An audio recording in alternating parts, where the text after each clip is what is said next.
नमस्कार, हमारे छत्तीसगढ़ देख रहे हैं आप और मैं हूं आपके साथ सपना दीपक मदेशिया। बुलेटिन का आगाज करेंगे।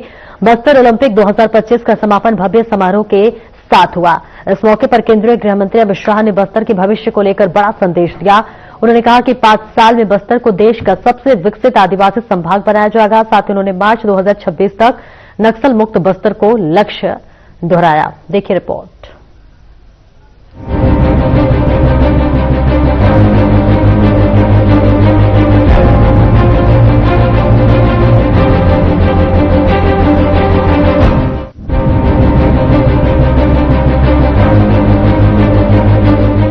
बस्तर ओलंपिक 2025 के समापन समारोह में केंद्रीय गृह मंत्री अमित शाह ने बस्तर के विकास को लेकर बड़ा ऐलान किया। अमित शाह ने कहा कि आने वाले 5 वर्षों में बस्तर को देश का सबसे विकसित आदिवासी संभाग बनाया जाएगा। उन्होंने दोहराया कि सरकार का लक्ष्य मार्च 2026 तक बस्तर को पूरी तरह नक्सल मुक्त बनाना है। साथ ही उन्होंने कहा कि बस्तर ओलंपिक केवल एक खेल आयोजन नहीं बल्कि युवाओं को मुख्यधारा से जोड़ने और उनकी प्रतिभा को निखारने का मंच है। उन्होंने खिलाड़ियों की सराहना करते हुए कहा कि रिकॉर्ड संख्या में खिलाड़ियों की भागीदारी इस बात का प्रमाण है कि बस्तर के युवा आगे बढ़ना चाहते हैं। समापन समारोह में खिलाड़ियों और आयोजकों को सम्मानित किया गया। सांस्कृतिक कार्यक्रमों ने समारोह को यादगार बना दिया। बस्तर ओलंपिक 2025 ने खेलों के माध्यम से शांति, विकास और विश्वास का मजबूत संदेश दिया। विकसित बस्तर के, नक्सल मुक्त बस्तर के हमारी योजना को अंजाम तक पहुंचाने के लिए दिन रात परिश्रम करूंगा। भाई बहनों, यहाँ 7 जिलों की 7 टोलियां और 1 टोली सरेंडर नक्सलों की थी। जब 700 से ज्यादा सरेंडर नक्सल बच्चों ने, भाइयों बहनों ने इस खेलों में भाग लिया, वो समाचार मुझे मिला तो बहुत बहुत आनंद। नक्सलवाद के झांसे में आकर पूरा जीवन तबाह हो जाता, ऐसे 700 से ज्यादा युवा आज खेल के रास्ते पर आए हैं।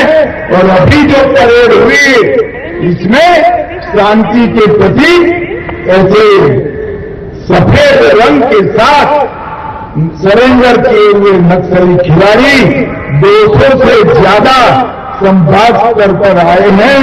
ये हम सब के लिए बहुत बड़ी बात है। मैं सभी दर्शकों को कहना चाहता हूं कि हमारे सरेंडर नक्सली खिलाड़ियों के स्वागत में जोर से ताली बजाकर जरा इनका स्वागत करिए। हौसला अफजाई। और मैं इस मंच में जितनी दृढ़ता के साथ ये कहना चाहता हूं कि 31/3/2026 को ये देश नक्सलवाद से मुक्त हो जाए। इतनी ही विनम्रता से मैं अपील भी करना चाहता हूं। अभी भी गुमराह होकर हमारे ही लोग हाथ में हथियार लेकर बैठे हैं।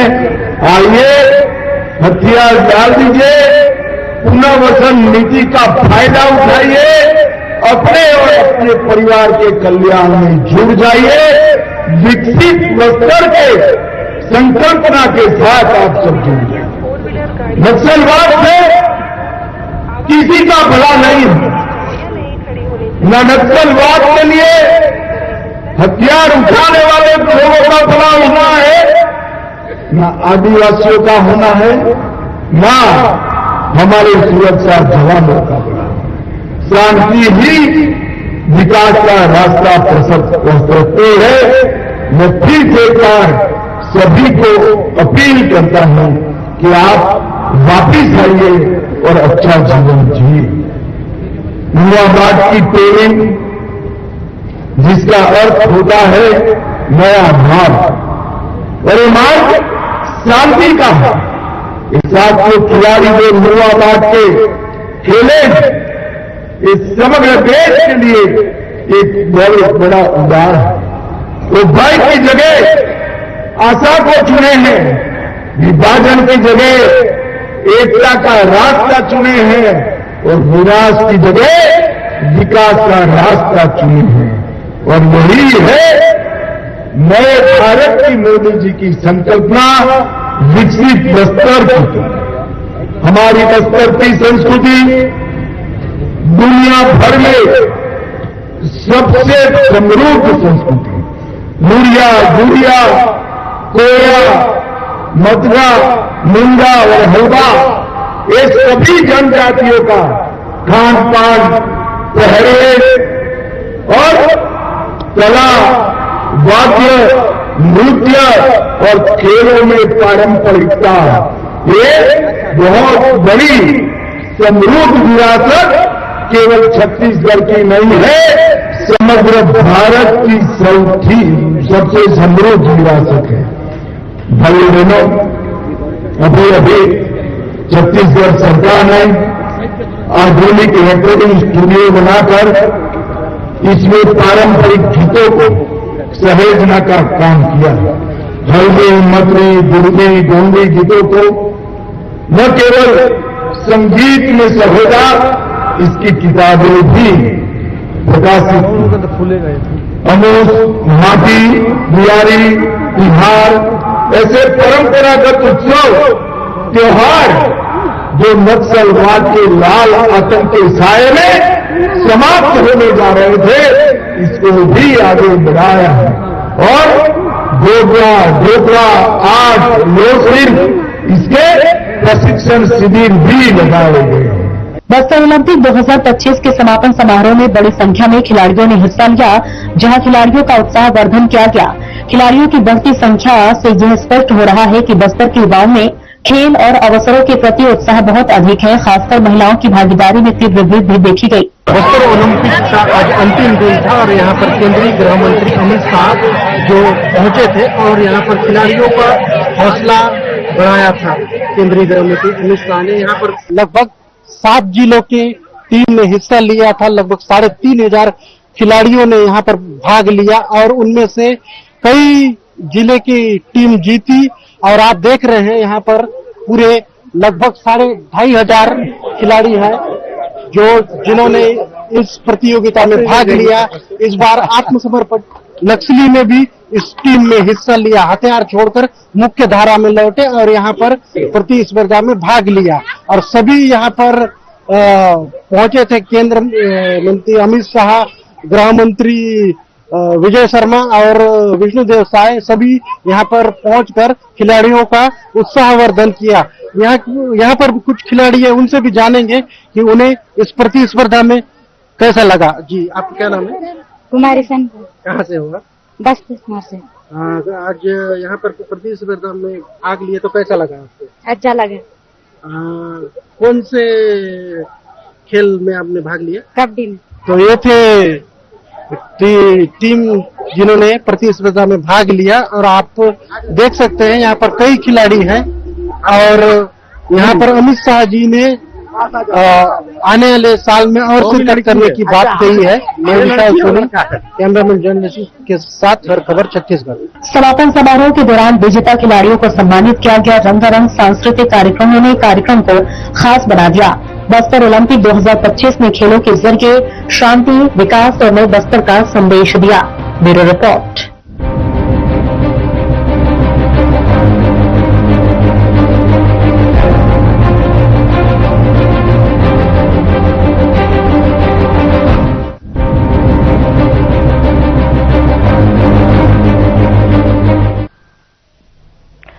और भिलाई में पहली बार सनातन धर्म की ध्वजा वाहक पंडित धीरेन्द्र कृष्ण शास्त्री के दिव्य आगमन की साक्षी बनने जा रही है, जिसके चलते 25 से 29 दिसंबर 2025 तक जयंती स्टेडियम के पास ग्राउंड भिलाई में दिव्य श्री हनुमंत कथा का भव्य आयोजन किया जा रहा है, जिसमें पंडित शास्त्री प्रतिदिन दोपहर 2 बजे से शाम 6 बजे तक श्रद्धालुओं को कथा का रसपान कराएंगे। साथ ही इस अवसर पर आयोजन स्थल और आसपास भारी संख्या में कथा सुनने वाले श्रद्धालुओं को किसी भी तरह से तकलीफ न हो, इसे लेकर प्रशासनिक भूमिका को ध्यान में रखते हुए श्री हनुमंत कथा के आयोजन की व्यवस्थाओं की विस्तृत जानकारी को लेकर दुर्ग सर्किट हाउस में प्रेस वार्ता का आयोजन भी किया गया है।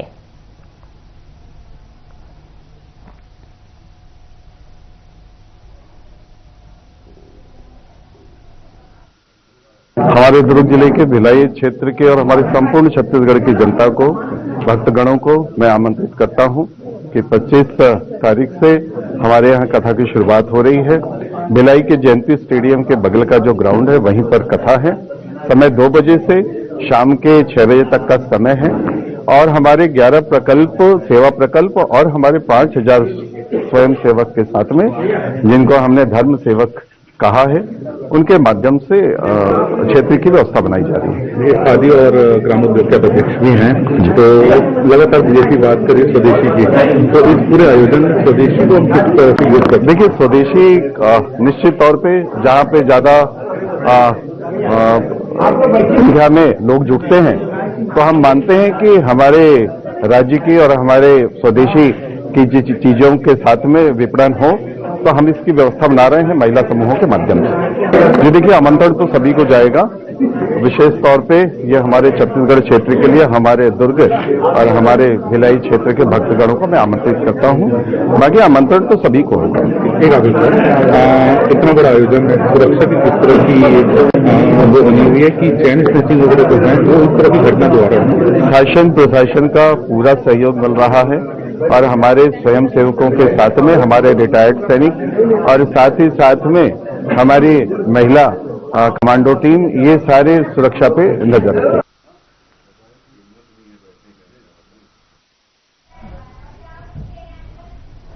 और पुलिस ने पशु तस्कर के खिलाफ बड़ी कार्रवाई करते हुए 3 आरोपियों को गिरफ्तार कर लिया है।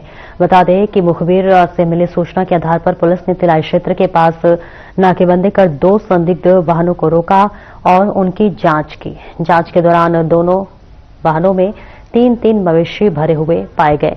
पुलिस के मुताबिक आरोपी बड़ौदा बाजार भाटापारा से मवेशियों को खैरागढ़ ले जा रहे थे। पशुओं के परिवहन से संबंधित कोई वैध दस्तावेज आरोपियों के पास नहीं मिले, तो वहीं पुलिस ने मौके पर ही 6 मवेशियों को सुरक्षित कब्जे में लिया और दोनों वाहनों को जब्त कर लिया। पूछताछ के बाद तीनों आरोपियों के खिलाफ पशु क्रूरता अधिनियम सहित अन्य धाराओं में मामला दर्ज किया गया। कार्रवाई पूरी होने के बाद आरोपियों को न्यायालय में पेश किया गया, जहां से उन्हें जेल भेज दिया गया। वहीं पुलिस का कहना है कि पशु तस्करी के खिलाफ आगे भी लगातार अभियान जारी रहेगा।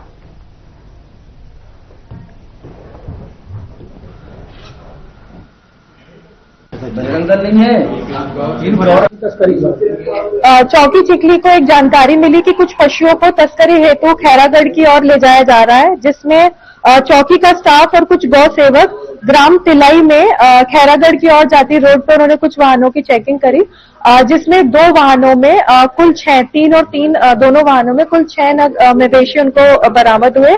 पूछने पर उनके पास इससे रिलेटेड कोई दस्तावेज नहीं थे और सभी आरोपियों को गिरफ्तार किया, जिसमें 3 आरोपी हैं और एक अपचारी बालक है। नहीं है, और अच्छा है। और अच्छा है।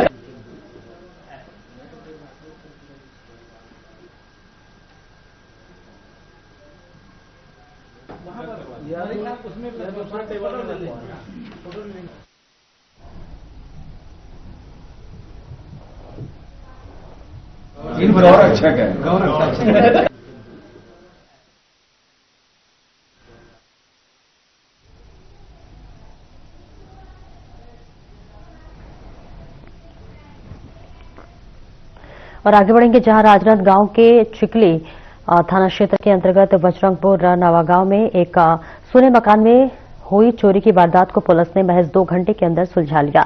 जहां मामले में त्वरित कार्रवाई करते हुए पुलिस ने आरोपी को गिरफ्तार कर कोर्ट में पेश किया, जिसके बाद आपको बता दें कि आरोपी को जेल भेज दिया गया। जानकारी के मुताबिक मकान में चोरी की रिपोर्ट चिखली थाने में दर्ज कराई गई थी और इस बीच रिपोर्ट मिलते ही पुलिस हरकत में आई और घटनास्थल के आसपास लगे सीसीटीवी फुटेज, मुखबिर तंत्र और तकनीकी साक्ष्यों के आधार पर संदिग्ध की पहचान की गई।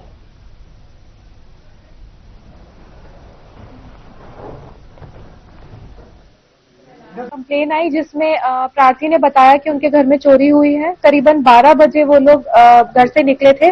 वापस करीबन 2 बजे जब आए तो उनके घर का ताला टूटा हुआ था। उनके 5 मंगलसूत्र 3 कान के इयररिंग और एक नाक की फुल्ली उनकी गायब थी। चौकी चिखली में कंप्लेन करी, तुरंत अपराध पंजीबद्ध किया गया और 2 घंटे के अंदर ही उन चोरों का पता लगाया गया, जिसमें एक आरोपी और एक अपचारी बालक है। टोटल जो कीमत है गहनों की 5,45,000।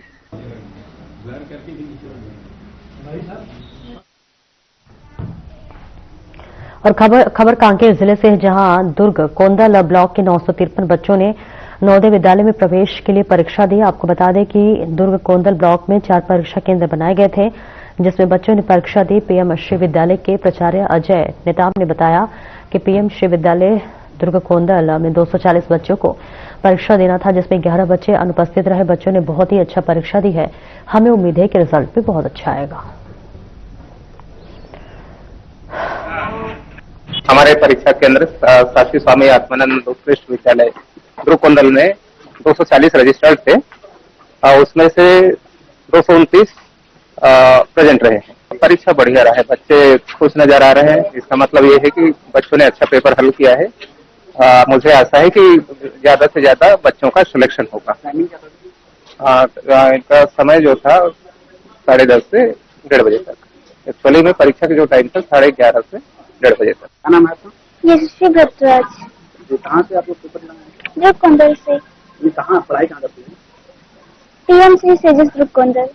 आप पेपर दिलाए, कैसे गया बेटा पेपर? बहुत अच्छा गया। क्या सवाल था? मैथ्स का था, रीजनिंग का, लैंग्वेज का भी था।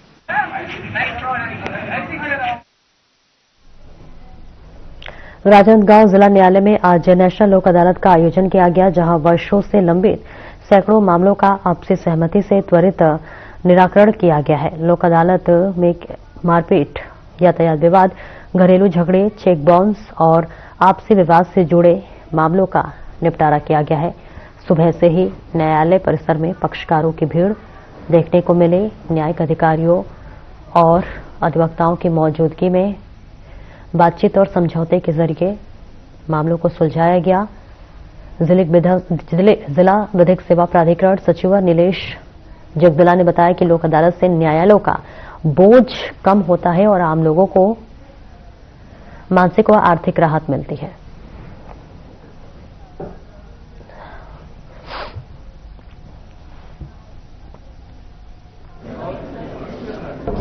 माननीय अध्यक्ष जिला विधिक सेवा प्राधिकरण श्रीमान विजय कुमार होता जी के मार्गनिर्देशन में नेशनल लोक अदालत 13 दिसंबर को आयोजित किया गया है और जिला राजनांदगांव, डोंगरगढ़, अंबागढ़ चौकी और खैरागढ़ में कुल 24 राजस्व न्यायालय के खंडपीठ और 20 सिविल न्यायालय के खंडपीठ को गठन किया गया है और इन खंडपीठों में बैंक संबंधी मामले, सिविल एवं आपराधिक मामले जिनका राजीनामा हो सकता है, पारिवारिक मामले, ट्रैफिक चालान, राजस्व मामले जिनका निराकरण लोक अदालत में किया जा सकता है, इनको रखा गया है और 1,75,000 प्रकरणों को निपटारा करने की संभावना है।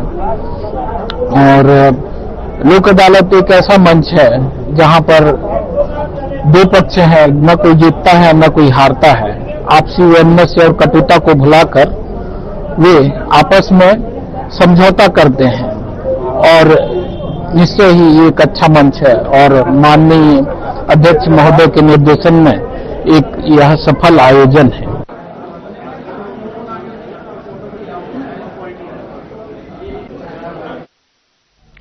और जिले में आज नवोदय विद्यालय में प्रवेश परीक्षा आयोजित की गई है और ये परीक्षा सुबह 11:30 बजे से दोपहर 1:30 बजे तक स्टेट हाई स्कूल में संपन्न हुई है। जिले भर से लगभग 240 छात्र छात्राओं ने परीक्षा में भाग लिया है, जहां बच्चों में उत्साह और अभिभावकों में उत्सुकता देखने को मिली।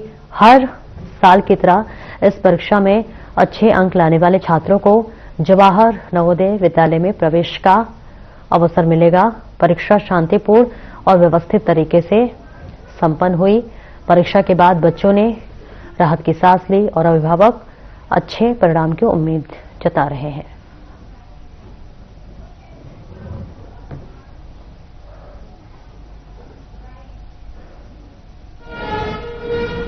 नवोदय परीक्षा स्टेट स्कूल में चल रही है। यहाँ दर्ज संख्या जो है वो 240 है। 240 परीक्षार्थी जो है वो परीक्षा दे रहे हैं नवोदय की, और शांतिपूर्ण वातावरण में परीक्षा चल रहे हैं। किस तरह का चयन होगा सर इसमें परीक्षा के बाद? अब परीक्षा के बाद नवोदय के जो निर्देश है उसके अनुरूप चयन हो जाएगा। लेकिन कितनी जगह पेपर सेंटर बना? सब 13 जगह सेंटर बना हुआ है नवोदय के राजनांदगांव। मैं राजू साहू, विकासखंड शिक्षा अधिकारी राजनांदगांव।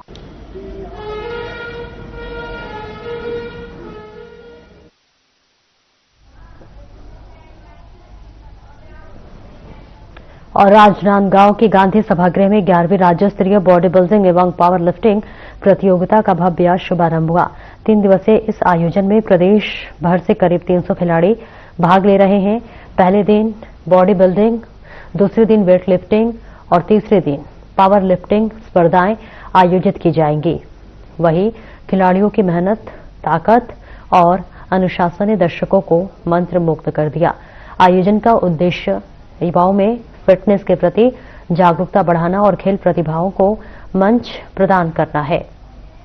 तो वहीं दर्शकों की उत्साही मौजूदगी ने माहौल को और जोशपूर्ण बना दिया।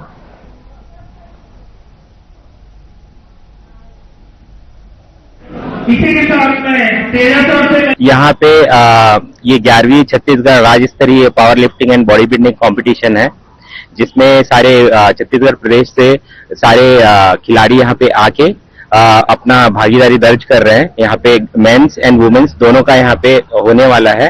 3 दिवसीय कार्यक्रम है, 12, 13, 14, जिसमें 14 तारीख को बॉडी बिल्डिंग का कंपटीशन हम लोग आयोजित कर रहे हैं। इसमें खिलाड़ी अनुमानित खिलाड़ी 300 खिलाड़ी आने के संभावना है, बॉयज गर्ल्स मिला के और बॉडी बिल्डिंग मिला के। उम्र इसमें कैटेगरी है सब जूनियर, जूनियर, सीनियर, मास्टर, ये सारी कैटेगरी है, मतलब सारी कैटेगरी है, यही कैटेगरी है। शुभ नाम? मेरा शुभ नाम है गिरवर किशोर चंद्रवंशी। खिलाड़ी बहुत ज्यादा है ना, तो उसका टाइम का लगभग 8-9 बजे तक शाम तक चलेगा। आज भी, कल भी और परसों भी। और इसमें अतिथि के रूप में देवेंद्र यादव जी का आना हो रहा है, और मधुसूदन यादव जी का, और कल अभिषेक सिंह जी का, और परसों सांसद संतोष पांडे जी का। और ये राजनांदगांव के लिए बहुत गौरव की बात है कि राज्य स्तरीय टूर्नामेंट राजनांदगांव में हो रहा है, और बाहर से इसमें खिलाड़ी आए हैं, और 3 दिन रुकने की व्यवस्था और खाने की व्यवस्था के लिए भी समिति के द्वारा उनके लिए किया गया है। और इतना बड़ा आयोजन हमारे तामेश्वर बंजारी जी के मार्गदर्शन में गिरवर चंद्रवंशी जी और संतोष साहू जी करवा रहे हैं, और इनका हम तहे दिल से धन्यवाद करते हैं। कौन सी समिति आयोजक? आयोजक हमारे गिरवर भाई चंद्रवंशी जी है और संतोष साहू जी, इनका बहुत बड़ा योगदान है जो करा रहे हैं। इसी के साथ मैं 13 साल से मैं चाहूंगा कि